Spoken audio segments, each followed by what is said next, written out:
Saludos hermanos, que el Señor les bendiga. Estamos aquí nuevamente con el doctor y pastor Gilberto Miguel Rufat. Estamos muy contentos de compartir con él. Recientemente estuvimos compartiendo una serie titulada Los Últimos Días que les recomendamos que la escuchen o la vean, ya sea en nuestro canal de YouTube bajo Iglesia Podcast o, perdóneme, en Iglesia E-Iglesia o Ortopraxis.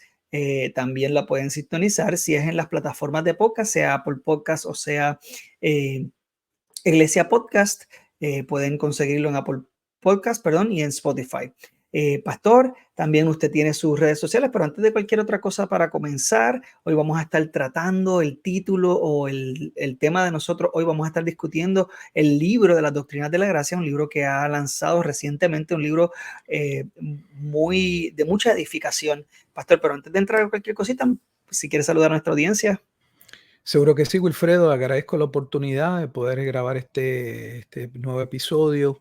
Esperamos que sea de gran edificación. Para aquellos que no me conocen, nuevamente mi nombre es Gilberto Miguel Rufat. Soy uno de los ancianos de la Iglesia Bíblica Jesucristo es el Señor en la ciudad de Halton, en Texas, Estados Unidos. Así que agradezco el que podamos hablar algo acerca de este último libro, Las Doctrinas de la Gracia. Gracias, pastor. Estamos muy contentos definitivamente. Vamos a utilizar este episodio primero para conocer un poquito de este libro. Este libro está calientito, acabadito de salir y lo pueden adquirir a través de Amazon. Tuve la oportunidad de leerlo y ha sido de verdad de mucha bendición. Y vamos a entrar ya mismito a eso, pero queremos que verdad sepan que ha sido introducido como manera, ¿verdad?, de comienzo de una nueva serie que vamos a estar tratando, si el Señor lo permite, titulada precisamente Las Doctrinas de la Gracia. Y esta nueva serie, pues vamos a estar discutiendo lo que dicen las Escrituras y nos vamos a enfocar principalmente en las Escrituras de las Doctrinas de la Gracia, y también se van a demistificar algunos de los, dicho sea de paso, valga la redundancia, los mitos que han persistido principalmente en estos últimos tiempos. Pastor, yo no sé si usted ha notado, pero recientemente, esto lo hablábamos el otro día, han resurgido o tal vez se han hecho más públicas, ¿no?, ciertas herejías que habían sido también parte de la iglesia en los primeros siglos y han como resurgido. Y yo no sé, ¿verdad? Es muy triste que haya hermanos que no tengan eh, el fundamento principal para poder reconocer estas herejías y para rechazarlas. Así que pues tal vez en esa misma línea es lo que está ocurriendo con este mismo tema. ¿Sí? Pastor, pues nada, para comenzar con lo que estamos discutiendo el día de hoy, quisiera pues ver, porque yo recuerdo, ¿verdad? Quien no sabe, ¿verdad? Yo conozco al pastor Rufar de muchísimos años. Eh, la realidad es que él me vio desde muy pequeño, muy pequeñito. Eh, y entonces tuvo la oportunidad de conocerle cuando comenzó a pastorear y recuerdo que usted hablaba de la perseverancia de los santos. Incluso usted presentaba a través de las escrituras esa enseñanza y fue de mucha edificación, porque yo lamentablemente me crié en un ambiente carismático en el cual, ¿verdad? Se predicaba con mucho terror, ¿verdad? Que, ay, Dios mío, el Señor viene hoy y si tú estás pecando te quedaste, ¿verdad? Un terror constante, ¿no? De perder la salvación. Pero sí recuerdo que en cuanto a el resto de las doctrinas de la gracia, pues no necesariamente, ¿verdad? Era su perspectiva en aquel momento. ¿Qué fue lo que cambió esa perspectiva suya en cuanto a las doctrinas de la gracia? Pues mira, Wilfredo, fue un proceso. Ese proceso inició con un pastor que yo no conocía de República Dominicana. Alguien me habló de él, estaba en Puerto Rico, me dijo que lo había usado como recurso. Yo estaba dando unas charlas sobre la nueva era y me dijo que era muy bueno que lo invitara. Se llamaba el pastor Miguel Llena, si no olvido bien su nombre, el pastor Miguel Llena.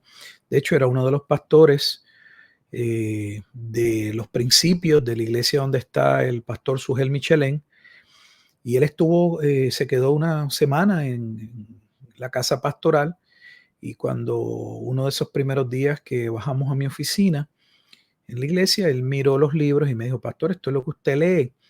Y él notó pues que mi acercamiento era un acercamiento dispensacionalista, entre otras cosas, y él fue quien me guió a una lectura diferente. En aquel momento me recomendó un libro del pastor John MacArthur, El Evangelio según Jesucristo. Recuerdo que cuando leí ese libro, El Evangelio según Jesucristo, el cual presentaba una interpretación totalmente diferente a pasajes que ya yo había predicado, comencé a preguntarme por qué la diferencia, y así sucesivamente. Pero inicialmente rechacé la doctrina de la predestinación o la de la elección, como es presentada en las doctrinas de la gracia o en el llamado calvinismo. No podía negar el término elección o predestinación, sabía que estaba en la escritura, pero mi posición en aquel momento dado era que lo que Dios había predestinado era la salvación, o sea, el plan de salvación, no a personas específicamente. Y como Bautista del Sur, porque desde los 10 años voy a estar asociado a una iglesia bautista del sur, aunque pues no había conocido al Señor, pero es la doctrina que empiezo a escuchar desde los 10 años, pues se postulaba la seguridad de la salvación y no tenía entonces tanto problema, como bien dices, con el concepto de la perseverancia de los creyentes. Claro, ese concepto de la perseverancia de los creyentes, en el quinto punto en las doctrinas de la gracia, es similar, pero claro, el enfoque es diferente. Es porque ellos perseveran porque fueron elegidos. Yo no lo veía de esa manera. Así que fue todo un proceso. Finalmente pasan muchos años y en un momento en el que me estoy fuera de estar pastoreando, empiezo a estudiar el libro de Romanos, la carta a los Romanos, y fue la carta a los Romanos la que principalmente me llevó a convencerme de que no podía hacer malabares interpretativos. Realmente la explicación estaba allí, y fueron los capítulos 9 al 11. Así que yo no llego a las doctrinas de la gracia como algunos falsamente se pasan hablando en las redes sociales, aseverando que los que han creído en las doctrinas de la gracia es porque se han leído un libro de Juan Calvino o algo. De hecho, eso muestra, con todo respeto, el nivel de ignorancia de la persona que está hablando, porque si viera un volumen de lo que es la institución de la fe cristiana de Calvino, lo extenso que es, de hecho, en uno de los tomos que yo poseo en español tiene 1309 páginas. No creo que nadie haya llegado al convencimiento de ello por leerse ese libro. Eso es totalmente falso. En todo caso, posteriormente alguien podría, ya que ha escuchado algo sobre Juan Calvino, tener el deseo de leer algo sobre Juan Calvino.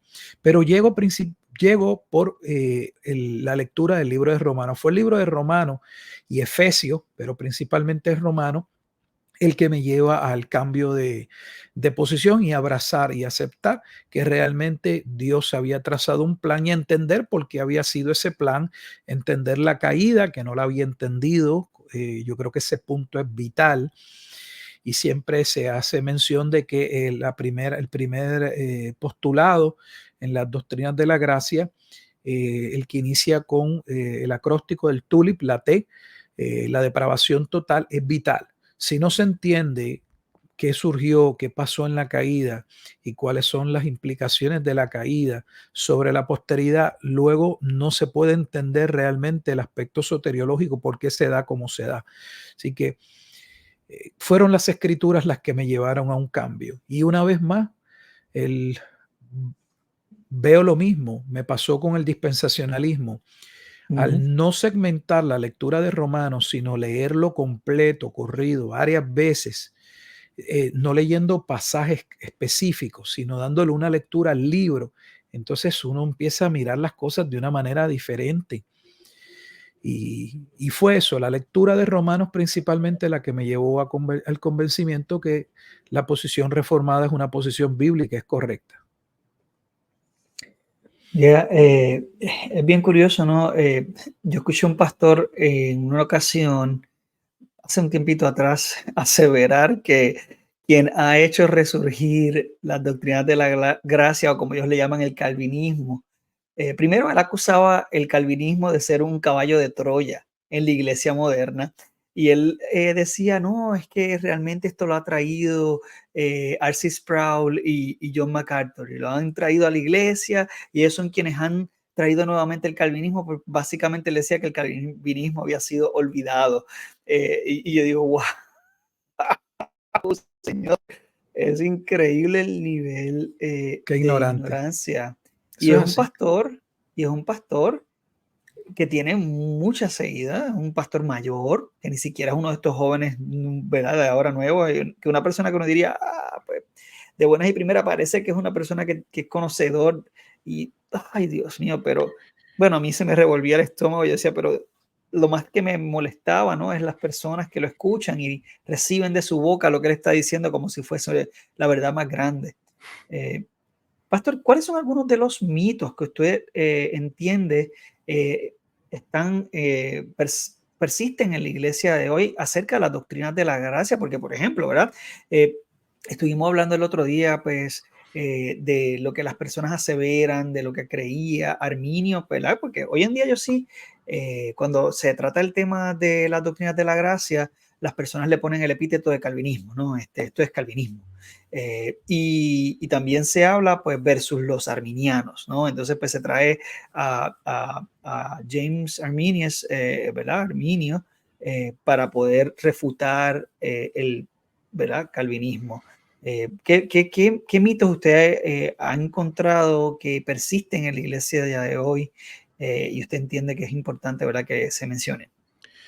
Bueno, son muchos los mitos. El aspecto de Jacobo Arminio yo no lo discuto en el libro, pero he estado llevo un tiempo leyendo las obras de Jacobo Arminio y la realidad es que quiero darme el tiempo completo para luego aseverarme, a afirmar lo que deba afirmar, pero puedo decir preliminarmente que creo que ha sido muy mal representado o muy mal interpretado, porque Arminio postuló y claramente defendió una posición reformada.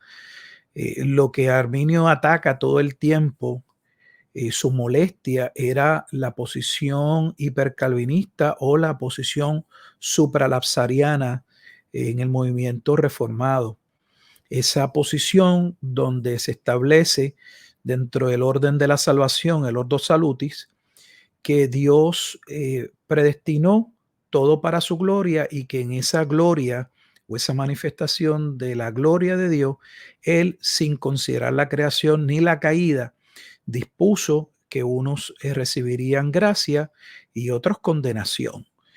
Y Arminio entendía que eso no era lo que enseñaban las escrituras. Él no tenía ningún problema con la predestinación ni con la elección.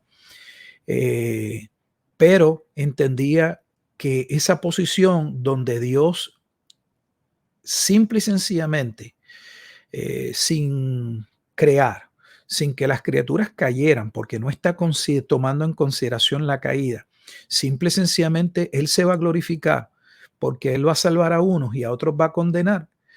Arminio entendía que eso hacía a Dios culpable del mal y lo colocaba en una posición que no era consistente con las escrituras, pero él mantenía y de hecho pidió que le probaran en que él había fallado a la confesión a la que él, por así decirlo, había jurado lealtad, y era la confesión belga o de Bélgica. Esa confesión es una confesión reformada. Estamos hablando que fue escrita o sale a la luz pública en el siglo XVI, 1566.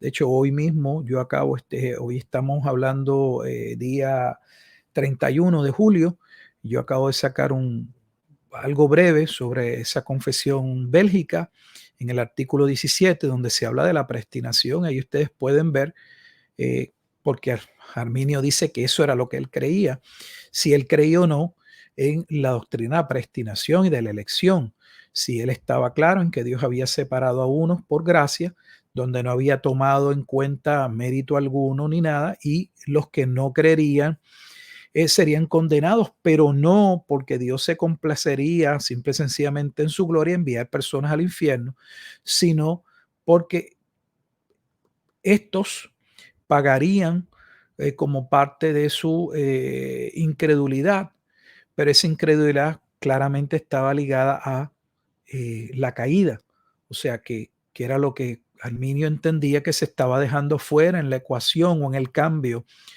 en la doctrina reformada. Eso podemos luego, cuando estemos hablando de las doctrinas de la gracia, hablarlo, porque estoy seguro que Claro, muchas personas no saben la diferencia entre un supralapsariano y un infralapsariano.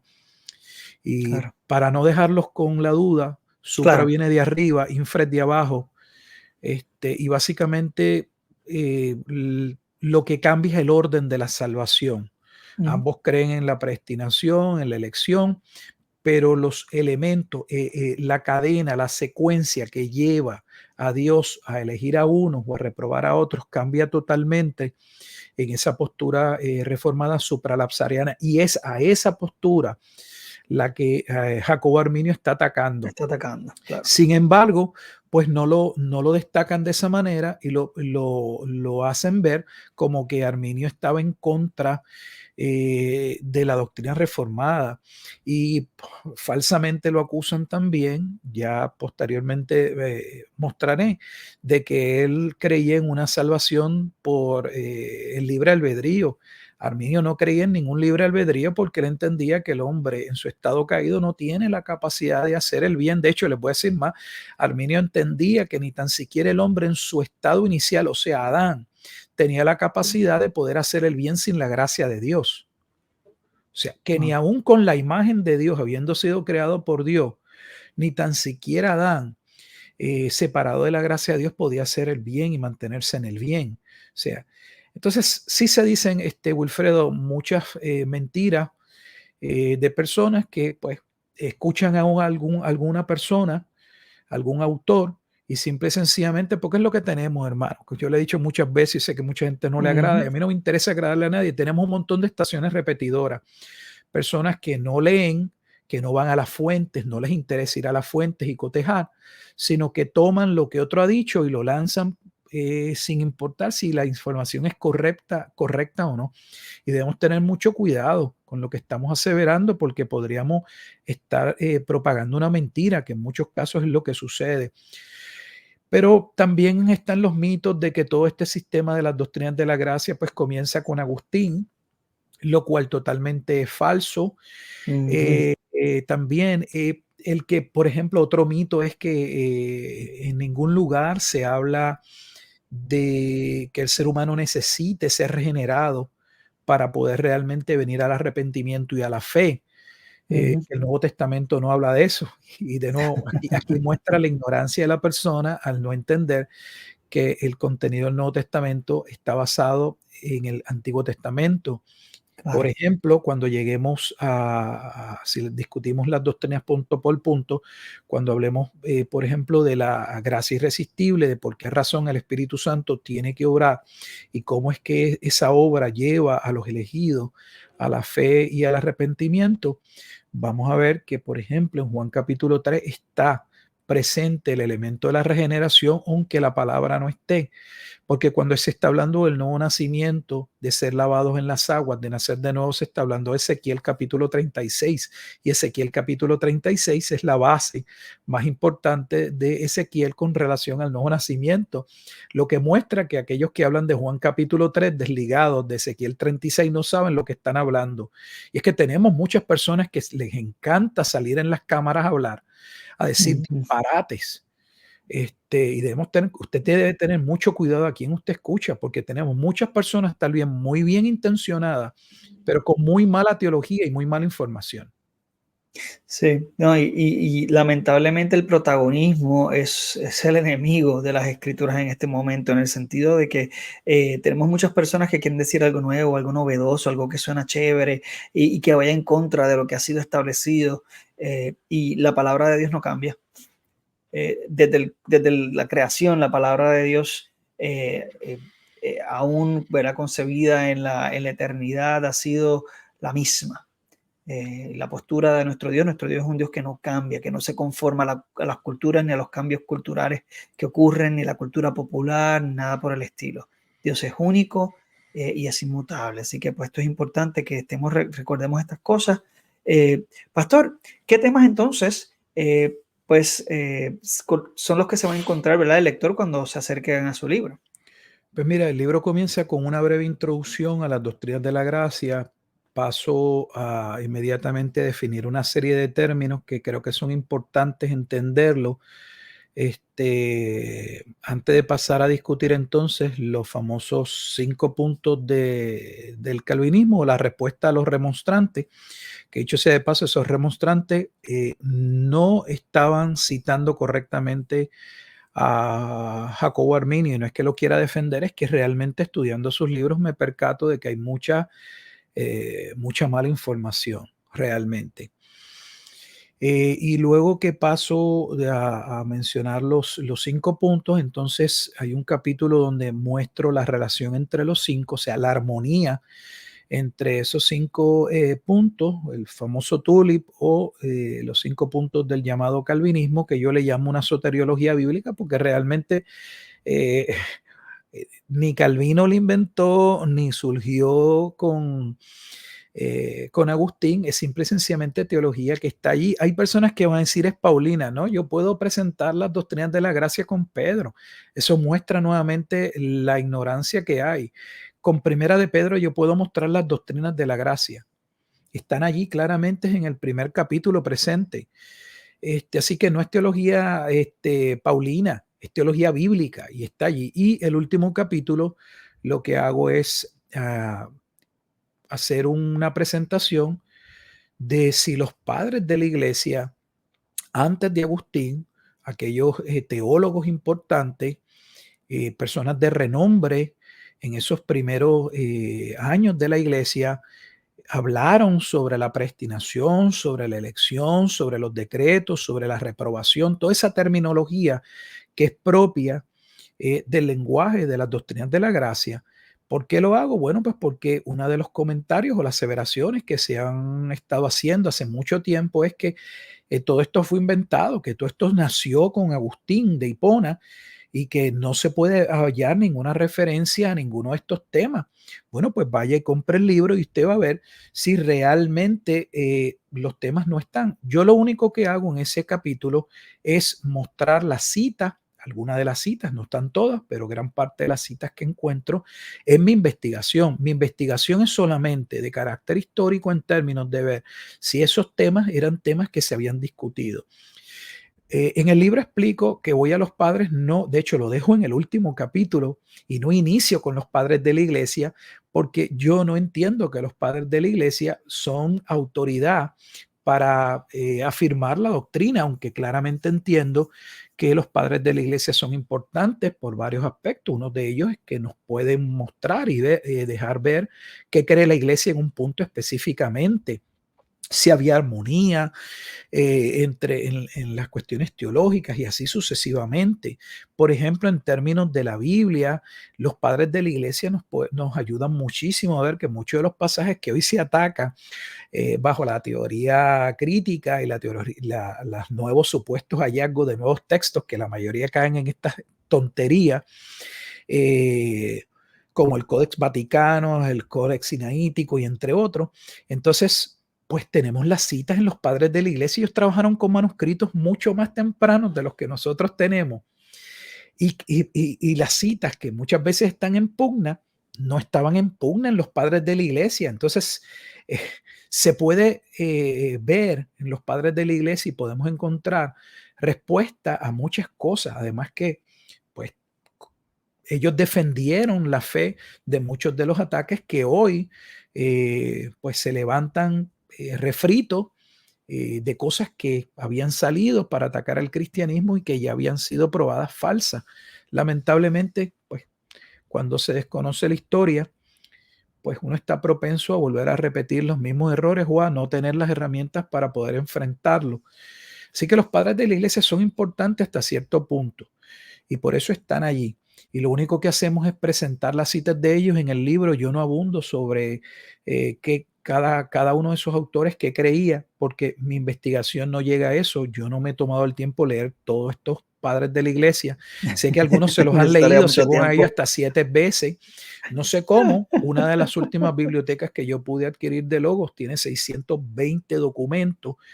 Yo creo que hay mucha falacia y mucha mentira de personas. Yo creo que algunos que dicen que la han leído 7 veces, tal vez lo que se han leído es lo que se llama los padres apostólicos, porque hay una división entre los padres de la iglesia y siendo la primera los padres apostólicos. Cuando estoy hablando de los padres apostólicos me refiero a esos padres del segundo siglo, o sea, los que siguieron inmediatamente a los apóstoles.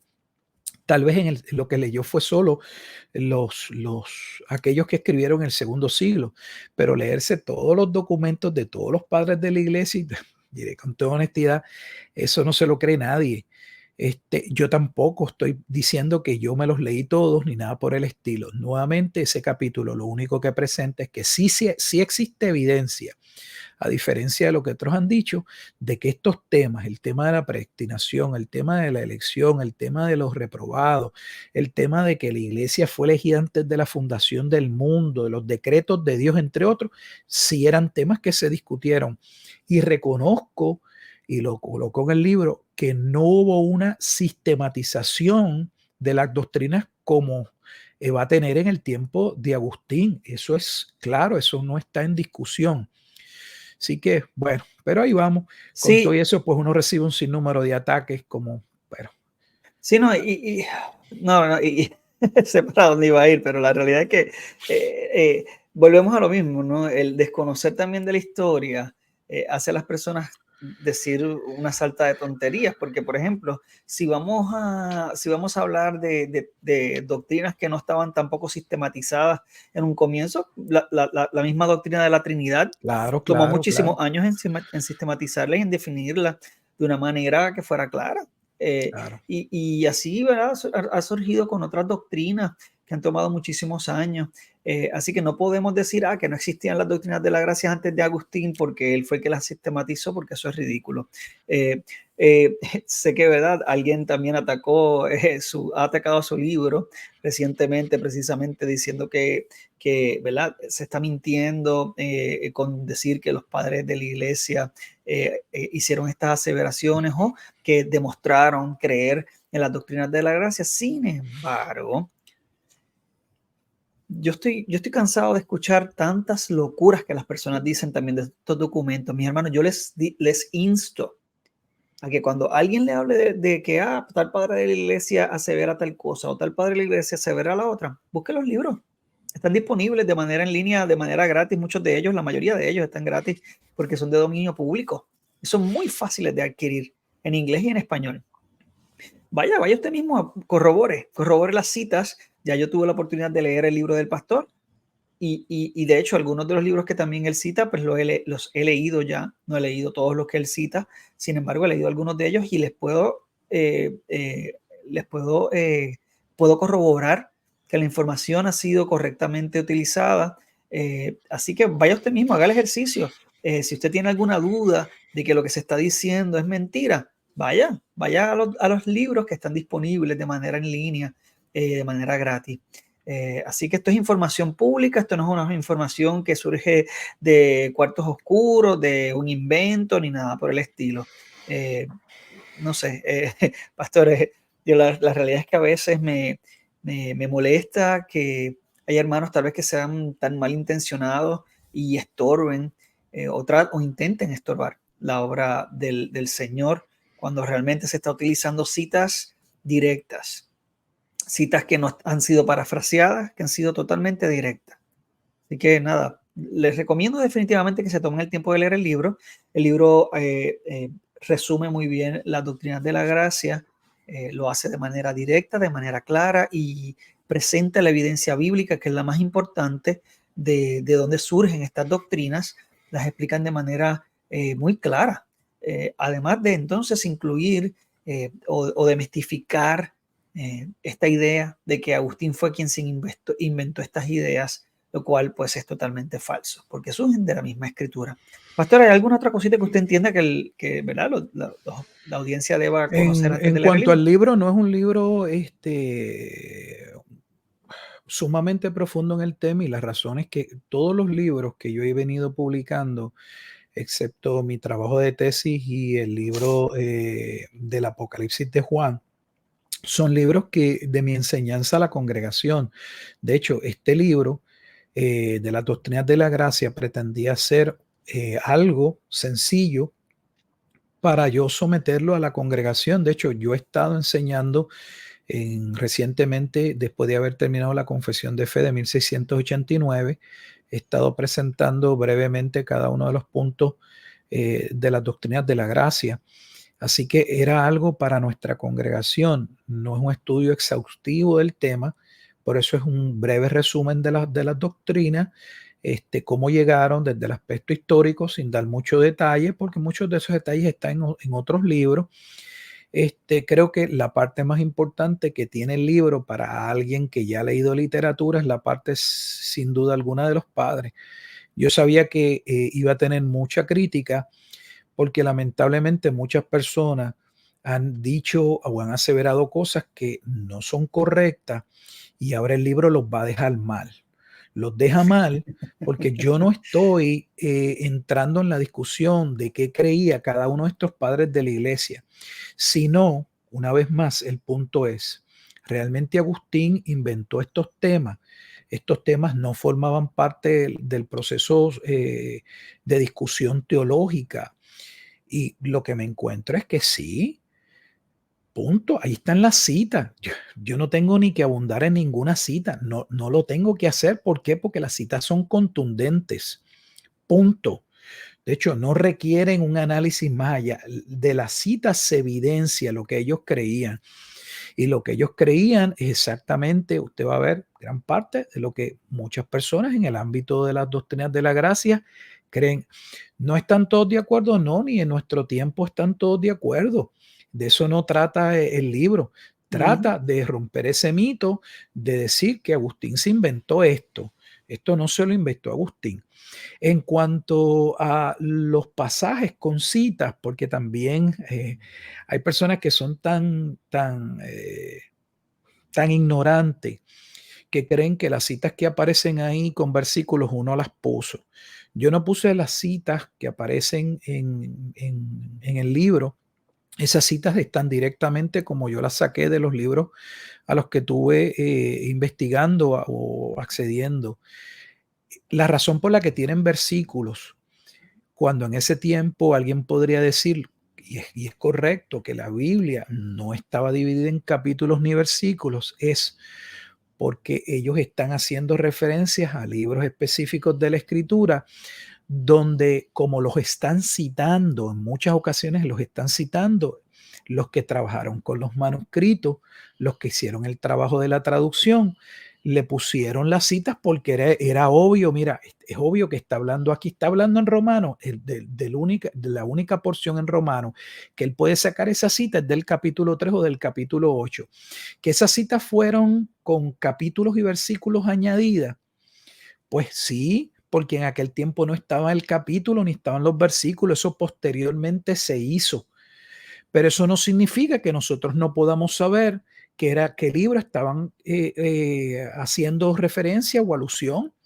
Tenemos muchos libros donde, de hecho, Biblia, donde se habla hoy de lo que los padres de la iglesia dijeron, y esas citas están colocadas en libros, en capítulos y versículos específicos.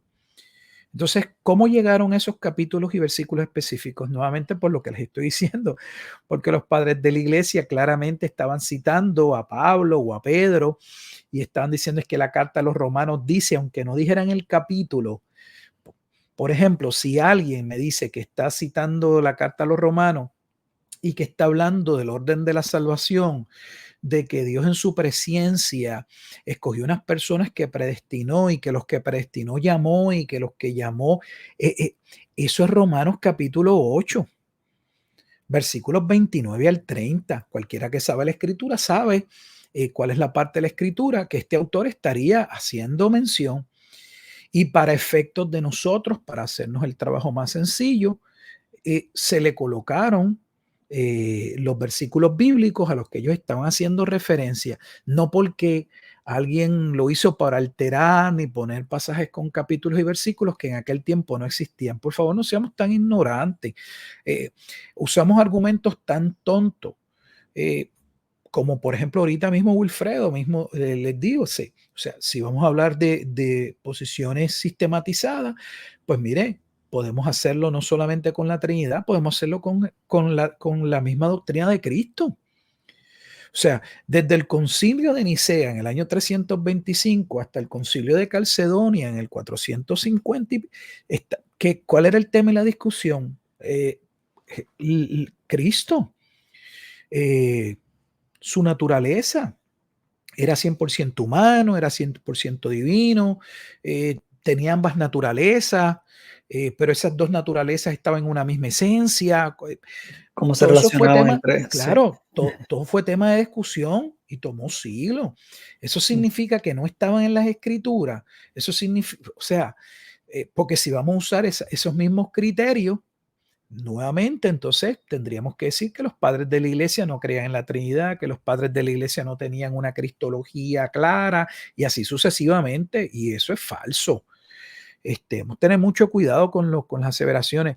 Lo que pasa es que a algunos los mata el dichoso orgullo y la arrogancia de estar espepitando con la boca y estar diciendo cosas que no les consta, que no han estudiado, y luego sale alguien y les calla la boca y les muestra que lo que han dicho es falso y ni tan siquiera tienen la decencia de decir, ¿sabes qué, hermano? Gracias, porque la verdad que yo creí esto, porque yo leí un libro y a mí me citaron 2 o 3 versículos o 2 o 3 citas de los padres de la iglesia y parecía ser contundente. Pero ahora viendo la evidencia que usted presenta, pues mire, me hace pensar, lo menos que usted puede hacer es ir a ver si esos pasajes que están citados correctamente, si yo he inventado citas, pero si no, usted no puede probar eso, pues entonces, ¿qué está probando? No está probando nada, punto. Los temas se discutieron, los temas se hablaron y ahí está la evidencia en el libro.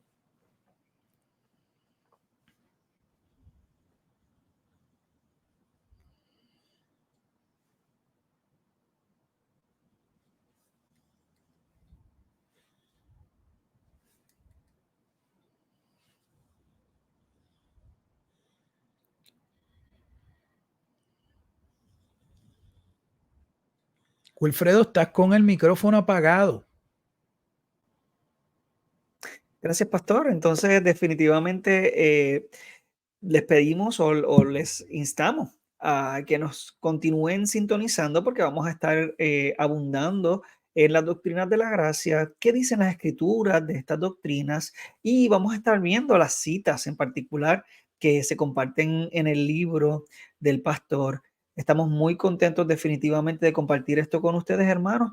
Y pues continuamos escudriñando las escrituras, continuamos estudiando y corroborando, ¿verdad? Tenemos que hacer como los bereanos, y lo hemos dicho en otras ocasiones, corroborando que lo que se está diciendo es bíblico y asegurándonos que cuando estudiamos un libro de la Biblia, hagamos una exégesis correcta, considerando primero qué dice la misma escritura de esos pasajes, también que nos aseguremos que estamos estudiando esos pasajes en contexto, que estudiemos los libros y las cartas en los pasajes que estamos estudiando y no solamente una porción de ese pasaje que el pastor mencionó anteriormente y de igual manera a mí me ayudó en mi búsqueda o en mi entendimiento también de estas doctrinas, es el leer estos libros o cartas sin capítulos y versículos y leyéndolos completos, así como fueron escritos. Va a ser de mucha ayuda. Yo cuando leí Romanos la primera vez de una sentada, wow. Y yo lo voy a hacer, no lo mencioné en el comienzo, pero en mi experiencia, lo que a mí me hizo cambiar de postura y adentrarme en las doctrinas de la gracia fue estudiando la escatología, porque es a través de la misma escritura, viendo la misma escritura, los pasajes en su contexto, ahí es cuando uno puede entender que primero la Biblia tiene cohesión, la Biblia tiene consistencia, y la Biblia se aclara a sí misma. Así que el Señor nos ha revelado lo que Él quiere revelarnos y lo tenemos ahí, no hay que inventarse nada. Y lo demás que no está escrito y no está revelado, no hay por qué especular, porque entonces estamos haciendo como los judíos cuando Moisés subió al monte Sinaí a buscar las tablas de piedra. Estamos creando nuestro propio Jehová, nuestro propio Jesús, e inventándonos cosas que entonces la escritura no dice de Dios. Y seamos cuidadosos con eso, hermano. Le agradecemos mucho al pastor por acompañarnos. Pastor, Seguro. de verdad que es una bendición siempre compartir con usted. Eh, Recientemente, yo digo recientemente, pero realmente fue hace ya un tiempito, Michael Cerezo su, en su canal Ortopraxis estuvo compartiendo las doctrinas de la gracia de una manera también, fue yendo, ¿verdad?, a través de, de algunas de ellas, perdóname, fue yendo a través de ellas, y fue compartió unos estudios muy interesantes. Les invitamos a que los escuchen. Vamos a estar ahora adentrándonos de manera profunda en cada una de ellas, de manera en como el libro del pastor, ¿verdad?, también las presenta, y vamos a estar viendo esta evidencia histórica de, ¿verdad?, de las doctrinas de la gracia que no han sido traídas o inventadas por ninguno de estos teólogos como Agustín o Calvino. He escuchado tantas veces, de verdad, no solo lo de Agustín, que lo de Agustín tal vez tuviese algún tipo de validez, si se le pudiese decir, porque él fue el que la sistematizó hasta cierto punto, pero he escuchado tanto que Calvino se inventó esas doctrinas. Yo digo, wow, es que la verdad que el nivel de ignorancia es grande, grande, grande. Así que vamos a tomarnos el tiempo de estudiar responsablemente las escrituras. Y nuevamente, pastor, gracias por acompañarnos. Les recordamos que puede conseguir nuestros videos en nuestro canal de YouTube, Glesia, Ortopraxis, y en el caso del pastor, Reformado 365, ¿cierto? Es el Eso es canal de, correcto. si quiere escuchar sus estudios, los cuales son ofrecidos para su iglesia, los puede también conseguir en las plataformas de podcast, sea ya en Apple Podcast o en Spotify, bajo Abramos la Biblia. Les agradecemos nuevamente su sintonía, que el Señor les bendiga y esperemos poder verlos pronto. Bendiciones.